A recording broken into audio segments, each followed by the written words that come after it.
Nathula pass, যেখানে হাওয়াও অ্যাডভেঞ্চারে স্পিডে চলে, প্রত্যেক টার্নে নতুন সারপ্রাইজ, আর প্রত্যেকটা কোল্ড উইন্ড মনে করিয়ে দেয় যে তুমি হিমালয়ের হার্টে রাইড করছো। অ্যালটিটিউড বাড়ছে, হার্টবিটও বাড়ছে, আর ওই মোমেন্টটা ফিল করলেই বুঝতে পারবে this is Nathula, this is pure freedom.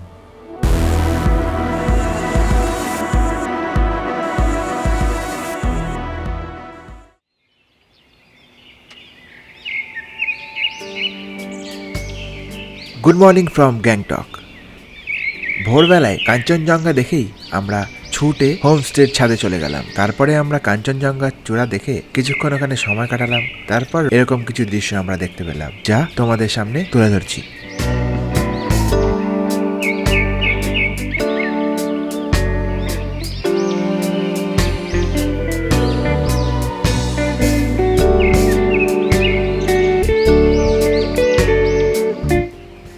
সকাল সকাল ঘুম থেকে উঠে আমরা খুব তাড়াতাড়ি রেডি হয়ে নিয়েছি, কারণ আজকেই আমাদের হলো সেই নাথুলার রাইড। আর ওদিকে রাজার রঞ্জন গাড়িতে ব্যাগ বাঁধছে, আমরা ভীষণই এক্সাইটেড। একটা ব্যাগ বাঁধা কমপ্লিট, জুতোটা ভরবো যে ব্যাগটা, সেই ব্যাগটা শুধু বাকি আছে। এর উপর দিয়ে বেঁধে আবার একটা বাঞ্জি দিয়ে বেঁধে নেবো। দেখো ওদের প্রায় কমপ্লিট, সব ঠিকই আছে, শুধু একটু কাদা হয়ে গেছে, মানে অনেকটাই কাদা হয়ে গেছে। ছবি তুলবো, কেমন লাগবে কে জানি। যাই হোক, আমাদের চেন লুবই আছে। রাধে রাধে। আমাদের হোমস্টে জানলা দিয়ে ভিউটা দেখো কি সুন্দর লাগছে। ব্রেকফাস্ট ডান, আমরা এবার বেরিয়ে পড়বো। চলো।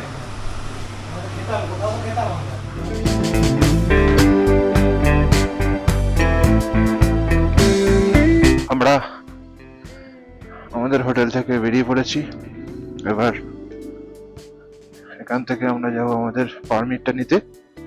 পারমিটের দাদা অনেকক্ষণ ধরে দাঁড়িয়ে আছে। আমরা 7টাতেই বেরোতাম, কিন্তু ওই দাদা বললো যে দিনের দিন করতে হয় নাকি নাসাদার পারমিট, তাই বললো 8টায় বেরোতে। আমরা বেরিয়েছি, এখন 8:15 মতো বাজে।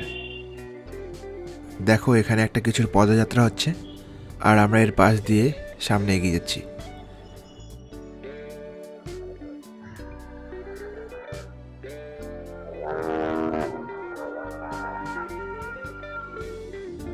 এখান থেকে ছাঙ্গুলাকে দূরত্ব 57 কিলোমিটার।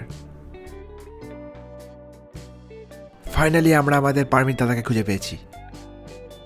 एकदम क्यों डर गए? Thank you. ये डर गए। क्यों डरना यार, डर के आगे जीते भाई। इसको बोलो कौन है? तो ये डरता है। ঘনি ভাই আমাদের রাজকে একটু মোটিভেট করছে, কারণ গ্যাংটকের হোমস্টেতে যাওয়ার খাড়া রাস্তা দেখেই ও ভয় পেয়ে গেছে। আর ও ভাবছে যে এখানে এত খাড়া রাস্তা, তো নাথুলায় কিরকম রাস্তা হবে। আমরা ওনার থেকে পারমিট নিয়ে বেরিয়ে পড়লাম। ওখানে উনি বলে দিলেন যে সামনে অনেকগুলো জেরক্সের দোকান আছে, সেখান থেকে আমাদের পারমিটটা 5 কপি করে জেরক্স করে সবার কাছে রেখে দিতে, আর ওখান থেকে পারলে পপকর্ন, চকলেট এগুলো কিনে নিতে, কারণ ওপরে গিয়ে অনেক বেশি দাম হবে। এখান থেকে আমরা আমাদের পারমিটগুলো 5 কপি করে জেরক্স করে সবার কাছে রেখে দিয়েছি। আর আমরা নিলাম চকলেট, চিউইং গাম, পপকর্ন, টুকটাক কিছু খাবার জিনিস কিনে নিয়েছি। আর আমাদের তো সঙ্গে অক্সিজেন ক্যান রয়েছেই।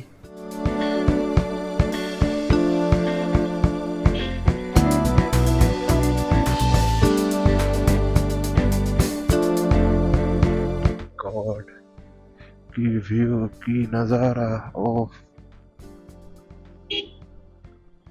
की व्यू मायरी, ओफ।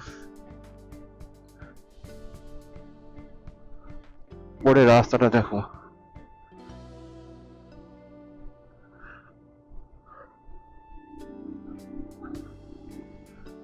ও ভিউ।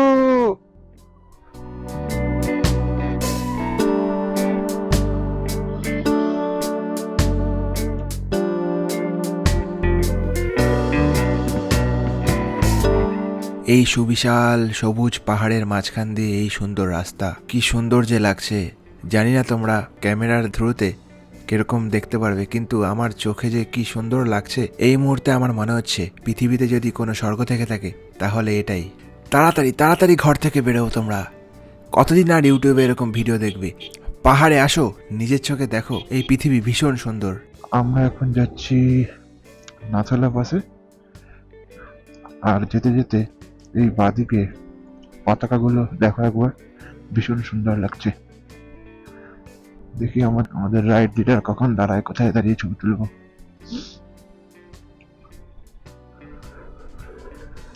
যা দেখো, এই গাড়িটা খারাপ হয়ে পড়ে রয়েছে। ও কি লাগছে এই ফ্ল্যাগ গুলো।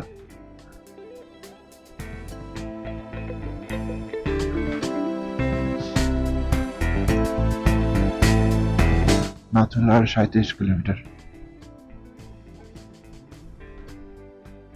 ওএমজি ঠান্ডা লাগছে এবার।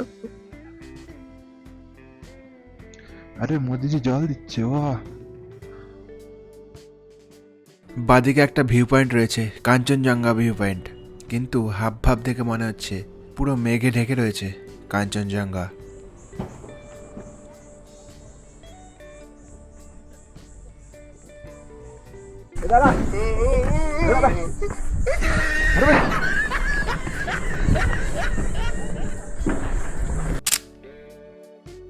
সামনে ব্যাংক দেখো।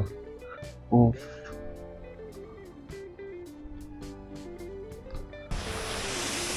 উপর থেকে ঝর্ণার জল নামছে, দেখো কি সুন্দর লাগছে, পুরো সবুজ।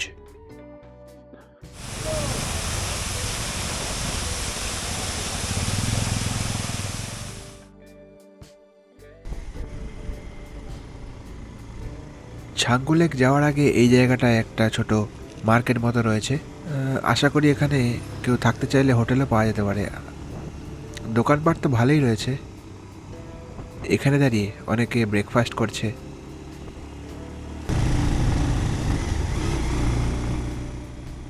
নাথুলা আর 25 কিলোমিটার।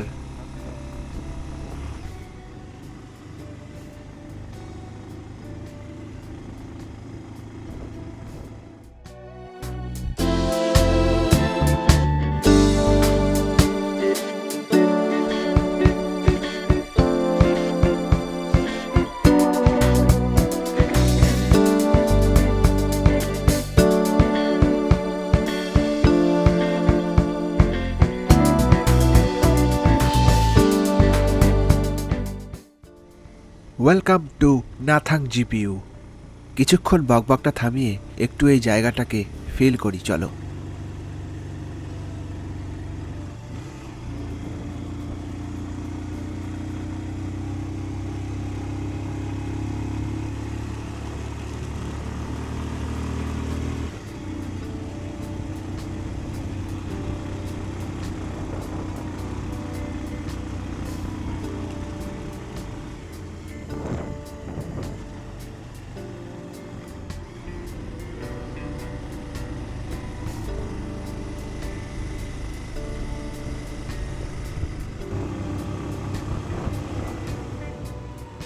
আমরা পাহাড়ে এসে এত সুন্দর রাস্তা দেখে, এত সুন্দর পরিবেশ দেখে, বা বলতে পারো এত সুন্দর দৃশ্য দেখে আমরা কিন্তু ভুলে যাই আমাদের সেফটির কথা। আমরা মনের আনন্দে আবেগপরায়ণ হয়ে বাইক চালাতে থাকি বা ড্রাইভ করতে থাকি, কিন্তু BRO অর্থাৎ বর্ডার রোড অর্গানাইজেশন রাস্তার ধারে প্রত্যেকটা বাঁকে সুন্দর সুন্দর কবিতা লিখে মনে করিয়ে দেয় যে রাস্তায় খুব সাবধানে চলতে হবে।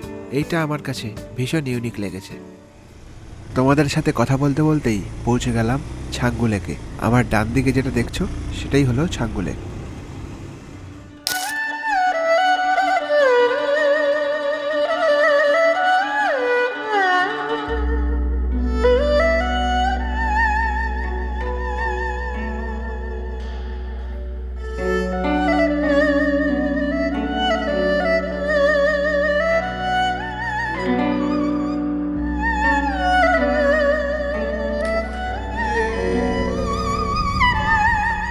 একটা মাইলস্টোন ঠিক করেছি আমরা আমাদের 7-10 বছর পুরনো 220 নিয়ে রানাঘাট থেকে।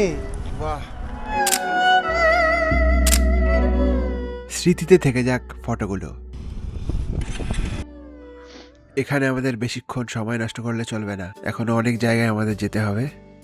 এখন আমরা যাব নাথুলা, তারপর সেখান থেকে বাবা মন্দির, তারপরে সিল্ক রুট হয়ে আমরা যাব পদম চেন। ওরে বাবারে, অনেকটা রাস্তা যেতে হবে এখনো। এখান থেকে লেকটা কি সুন্দর লাগছে দেখো, সামনে থেকে একরকম লাগছিল, এখান থেকে আরেক রকম। প্রকৃতির কি সুন্দর রূপ, ভাবাই যায় না। ভগবান সময় নিয়ে আস্তে আস্তে খুব সুন্দরভাবে বানিয়েছে এই পৃথিবীকে। আহা, এই মেঘগুলো দেখো ডান দিকে, মনে হচ্ছে যেন পাশের পাড়ার বাসিন্দা আমাদের। মনে হচ্ছে যেন আমাদের পাশাপাশিই চলছে এই রাস্তা ধরে। এখান থেকেই মনে হচ্ছে আমার অ্যাকশন ক্যামেরাটাকে ব্যাগে ভরে রাখতে হবে, কারণ সামনেই চেকপোস্ট। সেখানে আমাদের পারমিটগুলো চেক করে আমরা নাথুলায় উঠব। আমার একটা লজিক মাথায় ঢোকে না যে মোবাইল অ্যালাউ করে কিন্তু সব ধরনের ক্যামেরাতে ব্যান রয়েছে। কারণ এখন তো এত ভালো টেকনোলজির মোবাইল বেরিয়ে গেছে যেগুলোতে 50x 100x পর্যন্ত জুম হয়। তো ক্যামেরা কি দোষ করলো এটা আমি এখনো বুঝতে পারি না। তোমাদের কি মতামত সেটা কমেন্ট করতে পারো। তো যাই হোক, এখনকার পর থেকে আমি মোবাইলের ক্যামেরায় শিফট করব। Finally we are at Nathula.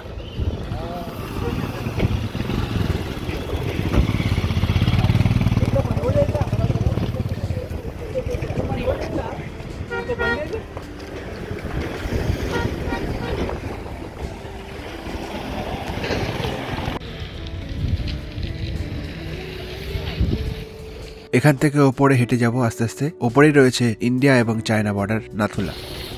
টুপিগুলো বড় ব্যাগের মধ্যে একেবারে ভেতরে প্যাক করে দিয়েছিলাম, তাই বের করা হয়নি। বালাক্লাবাটাই কানে বেঁধে যাচ্ছি উপরে। সে ওখান থেকে হেঁটে এতটা হেঁটে এসে এখানে দেখো ওই ইন্ডিয়ার পতাকা উঠছে, হেভি লাগছে। এই যে রাজও ওখানে ফটো তুলছে।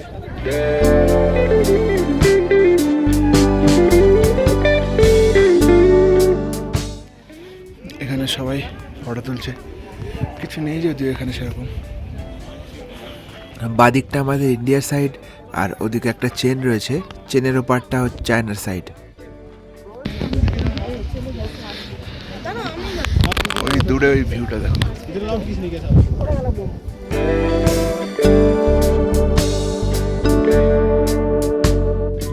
ওই যে চায়নার ঝান্ডা উঠছে।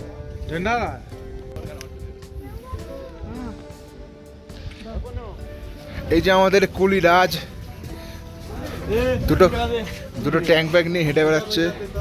থ্যাংক ইউ ভাই, থ্যাংক ইউ ভাই।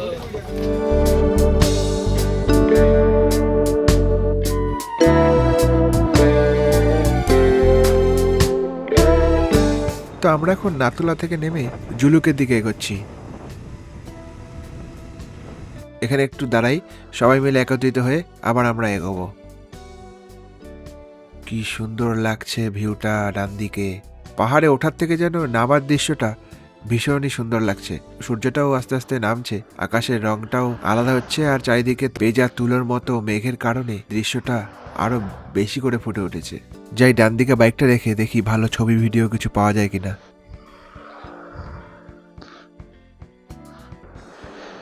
এখান থেকে মাইলস্টোনটাকে নিয়ে আরেকটা ছবি তুলে নিই।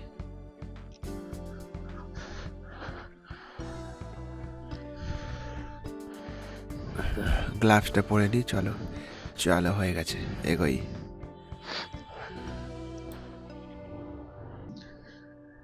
ভিউটা দেখো সবাই, আহা। আমার সঙ্গে হয়তো তোমরাও একমত হবে। দেখো সামনে পুরো চারিদিকে পাহাড় বিস্তৃত, ডান দিকে লেক, আর মাঝখান দিয়ে যাচ্ছি আমরা। কি সুন্দর লাগছে দৃশ্যটা, মানে কি বলবো। আমার তো মনে হয় এই রাইডের বেস্ট ভিউ আপাতত এইটাই দেখছি আমি।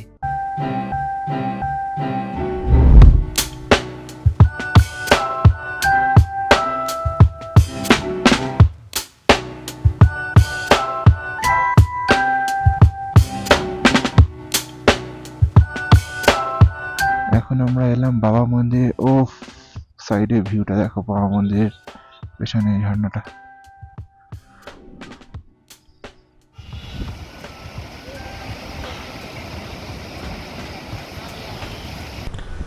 আমরা এখন যাচ্ছি বাবা মন্দির।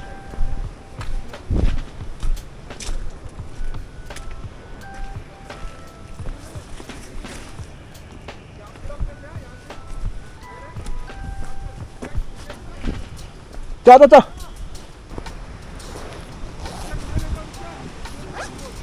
নিচ থেকে একটু উঠতে হবে, উঠেই মহাদেবের মূর্তি আছে, আর তার পেছনে রয়েছে সুন্দর ঝর্ণা।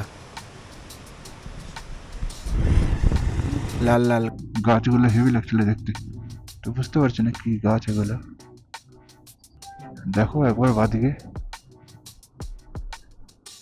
কি সুন্দর লাগছে এই লাল লাল গাছগুলো।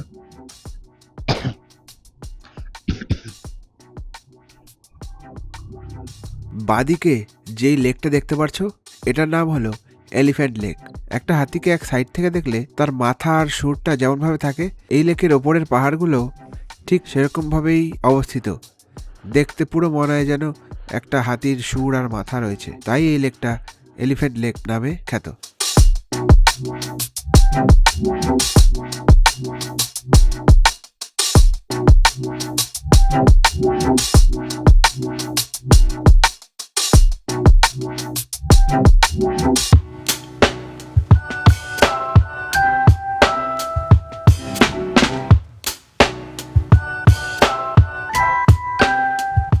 এত মেঘের মাঝে বোঝা যাচ্ছে না, কিন্তু আমরা এখন রাইড করছি সিল্ক রুটের মধ্যে দিয়ে। কুয়াশা কাটলেই তো আমরা দেখতে পারবে কি সুন্দর এই সিল্ক রুট।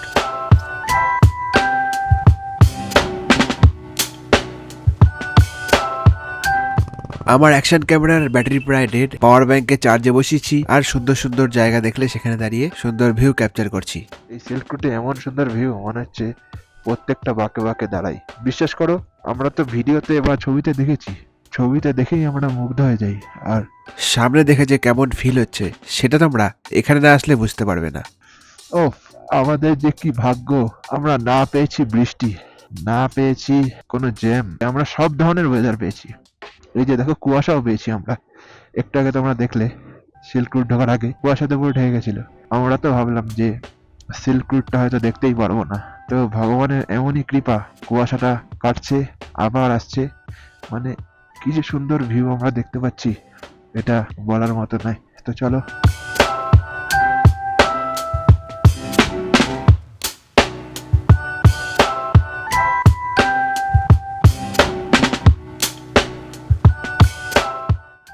কিছু কি দেখবে তোমরা?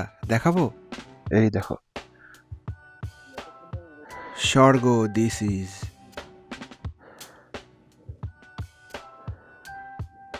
দেখো একবার, দেখো দূরে দেখতে পাবে কি সুন্দর রাস্তাগুলো এঁকে বেঁকে নেমেছে। আর শীতকালে তো কোনো কথাই নেই, এই রাস্তাগুলো পুরো বরফে ঢেকে যায়, আলাদাই দৃশ্য থাকে তখন। সময়ে সময়ে ওয়েদারটা এমনভাবে চেঞ্জ হয়ে যাচ্ছে, মনে হচ্ছে যেন কিছুক্ষণের মধ্যে মধ্যেই এক গ্রহ থেকে আরেক গ্রহে পৌঁছে গেছি। একটু আগে ছিল রোদ, তারপরে মেঘ, এখন দেখো চারিদিকটা পুরো কুয়াশায় ঢেকে গেছে।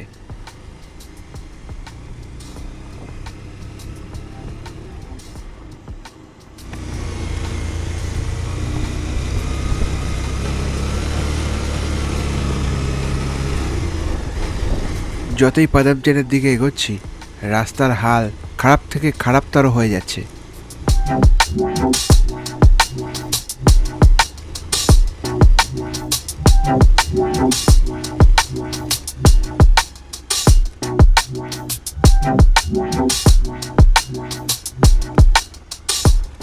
চারিদিকে অন্ধকার হয়ে এসেছে। আমাদের হোমস্টের দূরত্ব আর 10 মিনিট দেখাচ্ছে, যদিও আমরা ঠিক পৌঁছে যাব অন্ধকার হওয়ার আগে।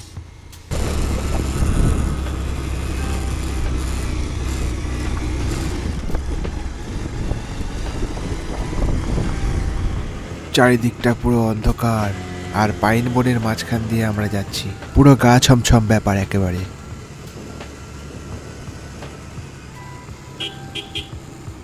সামনেই তো চেকপোস্ট মনে হচ্ছে, কিন্তু দেবরাজ তো আগে বেরিয়ে গেল, কি হবে? ওর কাছেই তো পারমিটের কপিগুলো।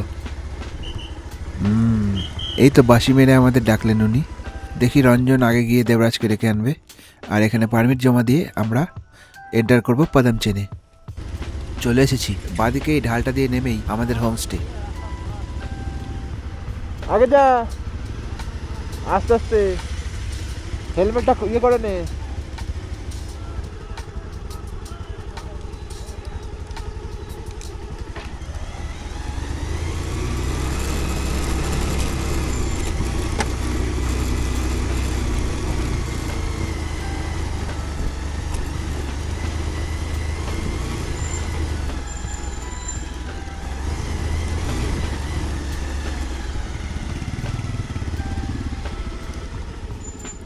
আহা, ঘরের থেকে বেরিয়েই আমরা আমাদের বাইকগুলোকে দেখতে পারবো।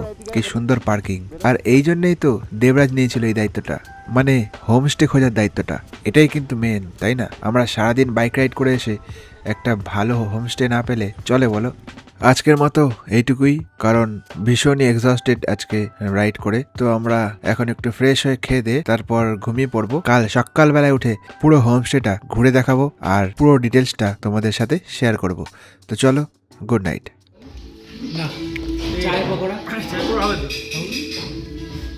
Tile complete, tile complete. खत्म, बाय बाय, टाटा।